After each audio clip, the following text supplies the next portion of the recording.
Честита нова година! 2020 беше тъпа, останах много раздразнена. Добре сте ми дошли, хороскопът на Алена. За 2021 Козирог, Телец, да му се не види как беше. Петър Байков, Питър Паркър, плет по 5 пъти преплита. Сетих се, да. Овен. В Америка е по-позната като зодия Печка. Телец. Малко се римува с Кюнец, което пък е част от Печка. Близнаци.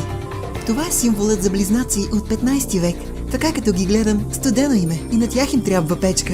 Добре, да спирам с печките, обещавам. Рак. Вие си знаете. Лъв. Ето нещо, което не ми излиза от главата 65 години. Защо има зодия Лъв, но не и зодия Тигър? Дева дискриминацията, дева.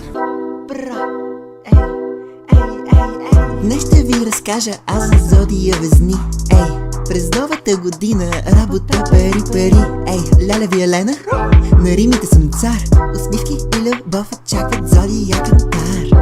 Сама го написах. Да изкарам ли албум? Скорпион. За момент прозвучах като мацката от илюминатите. Какво ми става цял ден? Стрелец. Леле, като заговорих за стрелци, е по-добре да вляза някъде на закрито, че човек никога не знае какво дебне отвън.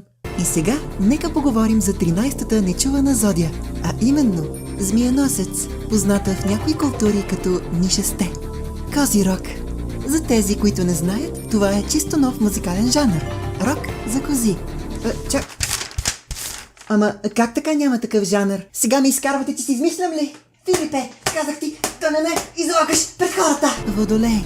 Добре, наистина не схващам защо това се води въздушна зодия. Водолей се казва, нали? Лея вода. Водолей. Не лея въздух, не лея вятър, а лея вода.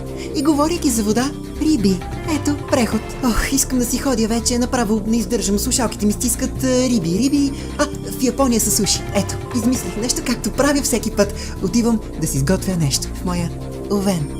Айде, ще се видим до година, до макина, до амина, до ваксина. Айде с Богом! Честита нова година, 2020 е тъпа, аз съм раздразнена, бла-бла, хороскопът на Алена. Айде, чао!